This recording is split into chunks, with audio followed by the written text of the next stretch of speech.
Chapter 1. Discovery. Eragon knelt in a bed of trampled reed grass and scanned the tracks with a practiced eye. The prince told him that the deer had been in the meadow only a half-hour before. Soon they would bed down. His target, a small doe with a pronounced limp in her left forefoot, was still with the herd. He was amazed she had made it so far without a wolf or bear catching her. The sky was clear and dark, and a slight breeze stirred the air. A silvery cloud drifted over the mountains that surrounded him, its edges glowing with ruddy light cast from the harvest moon cradled between two peaks. Streams flowed down the mountains from stolid glaciers and glistening snowpacks. A brooding mist crept along the valley's floor, almost thick enough to obscure his feet. Eragon was 15, less than a year from manhood. Dark eyebrows rested above his intense brown eyes.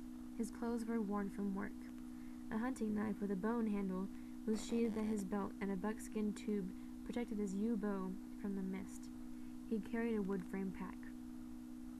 The deer had led him deep into the spine, a range of untamed mountains that extended up and down the land of Alagasia. Strange tales and men often came from these mountains, usually boding ill. Despite that, Eragon did not fear the spine. He was the only hunter near Carvajal who dared track game into its craggy recesses. It was the third night of the hunt, and his food was half gone. If he did not fell the doe, he would be forced to return home empty-handed. His family needed the meat for the rapidly approaching winter and could not afford to buy it in Carvajal. Eragon stood with quiet assurance in the dusky moonlight, then strode into the forest toward a glen where he was sure the deer would rest. The trees blocked the sky from view and cast feathery shadows on the ground. He looked at the tracks, only occasionally. He knew the way. At the glen, he strung his bow with a sure touch, then drew 3 arrows and nocked one, holding the others in his left hand. The moonlight revealed 20 or so motionless lumps where the deer lay in the grass. The doe he wanted was at the edge of the herd, her left foreleg stretched out awkwardly. Eragon slowly crept closer, keeping the bow ready. All his work of the past 3 days had led to this moment. He took a last steadying breath, and an explosion shattered the night. The herd bolted. Eragon lunged forward, racing through the grass as a fiery wind surged past his cheek. He slid to a stop and loosed an arrow at the bounding doe. It missed by a finger's breadth and hissed into the darkness. He cursed and spun around, instinctively knocking another arrow. Behind him, where the deer had been, smoldered a large circle of grass and trees. Many of the pines stood bare of their needles. The grass outside the charring was flattened. A wisp of smoke curled in the air, carrying a burnt smell.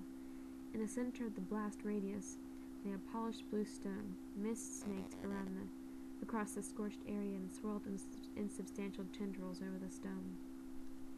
Eragon watched for danger for several long minutes, but the only thing that moved was the mist. Cautiously, he released the tension from his bow and moved forward. Moonlight cast him in pale shadow as he stopped before the stone. He nudged it with an arrow, then jumped back. Nothing happened, so he warily picked it up. Nature had never polished a stone as smooth as this one. Its flawless surface was dark blue, except for thin veins of white that spiderwebbed across it. The stone was cool and frictionless under his fingers, like hardened silk, oval and about a foot long. It weighed several pounds, though it felt lighter than it should have. Eragon found the stone both beautiful and frightening. Where did it come from? Does it have a purpose? Then a more disturbing thought came to him. Was it sent here by accident, or am I meant to have it? If he had learned anything from the old stories, it was to treat magic and those who used it with great caution. But what should I do with the stone? It would be tiresome to carry, and there was a chance it was dangerous. It might be better to leave it behind. A flicker of indecision ran through him, and he almost dropped it. But something stayed his hand. At the very least, it might pay for some food, he decided with a shrug, tucking the stone into his pack. The glen was too exposed to make a safe camp, so he slipped back into the forest and spread his bedroll beneath the upturned roots of a fallen tree.